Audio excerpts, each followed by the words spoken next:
Hello mga aunties! So I've been wanting to try this Japanese breakfast. So we visited the market in Kyoto called Nishiki in the morning, and I found this man rolling the omelette, and we decided to stay in this restaurant and got this very traditional Japanese breakfast.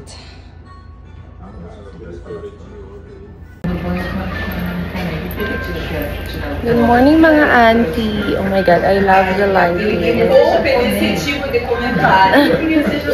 So we are having a traditional Japanese breakfast. This is the omelette, and I'm having some chicken and the miso soup, some side dish. Ayan.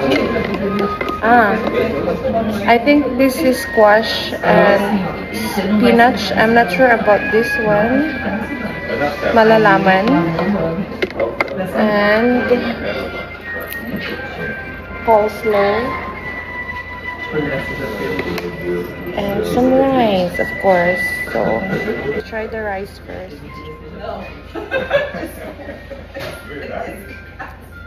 Right. Try the chicken.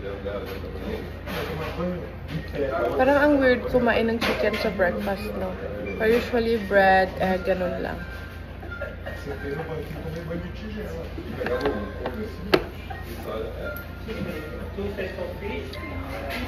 Wow. Ano yun? Ba't ang sarap? So good. Ha?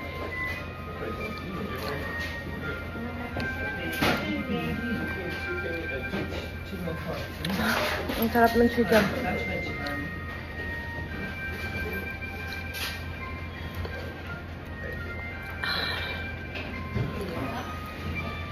Grabe. Why so yummy? Japan, why so yummy? Now let's try some side.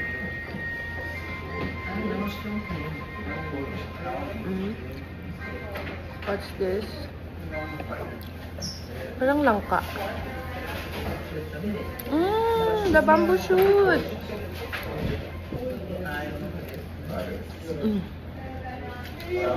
So yummy. Again, the chicken. I think I'll put it with the rice.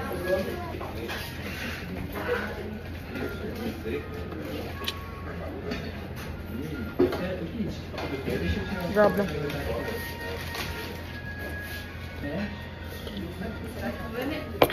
Sarap. And this time we'll have to have the omelette.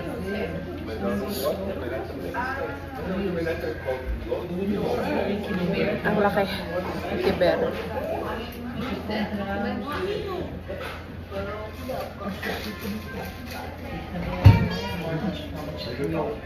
Wow. Sarap.